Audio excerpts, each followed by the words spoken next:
یو سړی په امام پسې ولاړ امام پروا نه لري امام قرات چې دی هغه ستا قرات هم دی غوږ پر ونیسه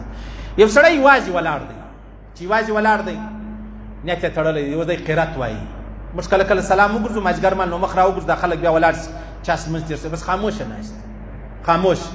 خاموشه ولاړ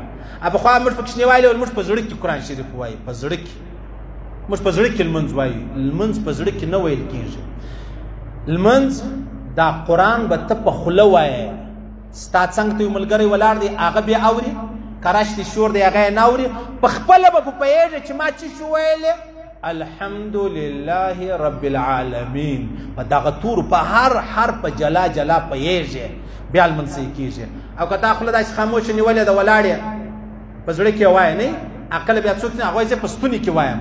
دا لمونځ نه صحیح کېږي د قرات یو شرط دا دی ته بیا داسې وایه چې په خپلې اورې ستا څنګ والا اوري که شور دی نه په خپل اورې نه بل اورې په خوله کې ته به پوهېږې چې ما پلانی حرف ووایي ما پلانی توری ووایي ما پلانی لفظ چې دی هغه ووایي ټیک او خلک دا نه کوي بس خاموش نو دغه چې کم قرات ما در وښوي قرات به په خوله وایه په زړه کې قرات نه صحیح کېږي یوه ښځه په خپله بیماري کې ده یو سړی دی هغه غسل نه لري سړی غسل نه لري بیا قرآن نشي ویلی دا خو معلومه ده لیکن که د هغه سړی په زړه کې قرآن پاک وایي پروا نه لري دې ته قرآن نه ویل کېږي دې ته قرات نه ویل کېږي سر نه به خلاصېږي بله مسله به درشه یو سړی را ولاړ سي هغه خپلې کور والا ته په زړه کې طلاق ورکړي په زړه کې وایي دا پر ما په 3 طلاقه دا نه طلاقېږي دا ښځه نه طلاقېږي دا هغه طلاق تورې به په خوله راوړې په خوله به وایي چې ما ته بیا طلاقه ده که د هغې نه طلاقېږي دغسې دا قرات چې دی په زړه کې وایه دا نه صحیح کېږي په خوله بې وایه د قرات شرط دا دی چې ته بې په خوله وایه هر حرف جلا یي ټیک څونه خلک در ښیم دا نو بیا چې ته پوښتنه جمعه کېدی چې بیا لږ ښه شی ټوډي موډي هم لري بیا داسې ګپ خندا ورځي نه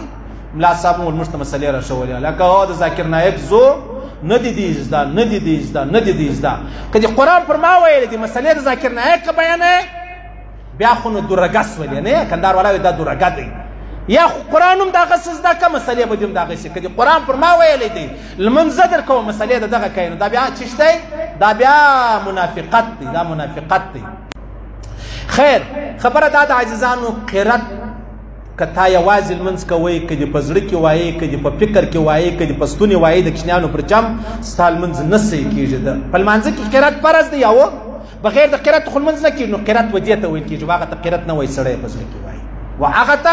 قرات نه وایي چې سړی په زړه کې وایي